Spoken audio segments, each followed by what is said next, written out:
بخاری شریف میں حضور پاک کا ارشاد ہے کہ اس طرح نماز پڑھو جس طرح تم مجھ کو نماز پڑھتے دیکھتے ہو۔ سوال یہ کہ حضور نے کس طرح نماز پڑھی، جبکہ بخاری شریف میں حضور نے رفع یدین کی نماز پڑھی ہے بخاری شریف میں حضور نے رفع یدین کی نماز پڑھی ہے۔ دیکھیے حضور نے مختلف طریقوں اختیار کیے مختلف اوقات میں۔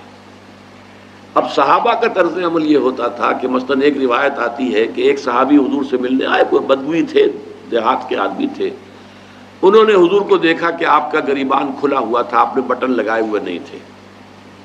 پھر انہوں نے ساری عمر اپنے گریبان کے بٹن نہیں لگائے کہ میں نے محمد کو اس طرح دیکھا ہے صلی اللہ علیہ وسلم۔ اب یہ ان کا جذبہ ہے، ان کی نیکی ہے، اتباع کا جذبہ ہے۔ یا ایک سفر میں کسی کو دیکھا، کسی نے دیکھا کہ حضور ایک درخت کے نیچے سے ہو کر گزرے، اب وہ جب بھی جاتے تھے ادھر اس کے نیچے سے ہو کر گزرتے تھے، چاہے اس کی کوئی مقصد نہیں، لیکن یہ بھی ایک اتباع کا جذبہ ہے۔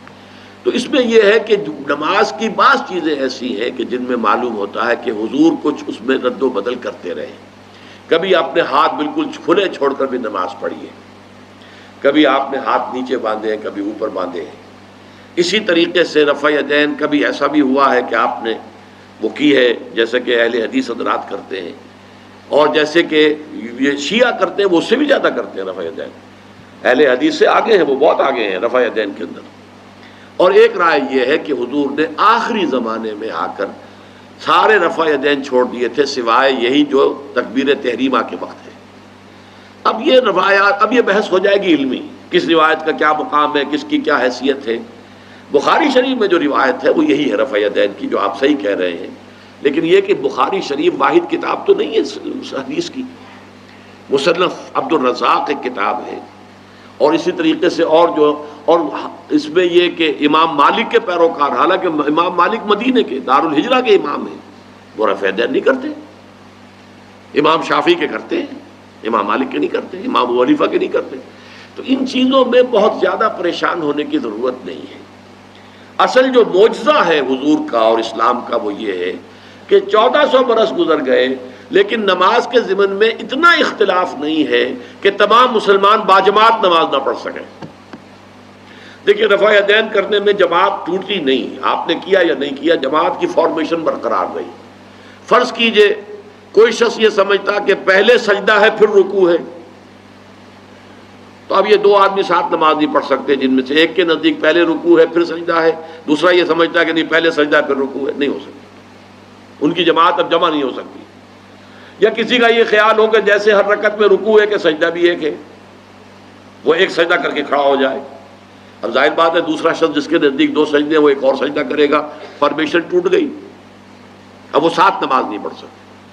1400 برس بیت گئے، مشرق بعید سے مغرب بعید، پوری دنیا، آج تو کوئی کونا ہے ہی نہیں جہاں مسلمان نہ ہو، لیکن جو سالڈ مسلمان جو ہیں وہ تو آپ سمجھیے کہ انڈونیشیا سے لے کر موریتانیہ تک تو مسلمانوں کی کتنی بڑی تعداد۔ لیکن کہیں ایسا نہیں ہے کہ آپ کی فارمیشن ٹوٹتی ہو، کوئی ایسا مسلک نہیں ہے جس میں یہ خیال ہو کہ مغرب کی رکعت میں 2 ہیں جیسے فجر کی ہے، نہیں، وہی 3 رکعتیں ہیں۔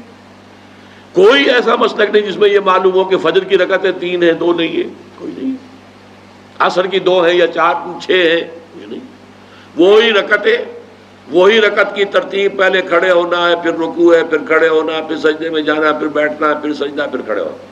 فارمیشن نہیں ٹوٹتی، شیعہ ہو سنی ہو، اور اس میں حنفی ہوں مالکی ہوں شافعی ہوں حنبلی ہوں زیدی ہوں ظاہریہ ہوں، کوئی بھی ہو، کسے باشد، تمام مسلمان مل کر جماعت سے نماز ادا کریں گے اور ان کی جماعت ٹوٹتی نہیں ہے۔ یہ ہے جس کو ہمیں سمجھنا چاہیے۔ یہ کیوں ہے؟ صلو کما رأیتمونی اصلی، کہ حضور کی کو جس طرح دیکھا صحابہ نے نماز پڑھتے ہوئے ویسے نماز پڑھ رہے ہیں، صحابہ نے ویسے نماز پڑھی، پھر آپ کے بعد تابعین نے اسی طریقے سے نماز پڑھی، پھر اس کے بعد تبع تابعین نے پڑھی، نسل بعد نسل منتقل ہو رہا ہے۔ باقی تھوڑا تھوڑا اختلاف اگر ہے تو اس کے لیے زیادہ پریشان نہیں ہونا چاہیے۔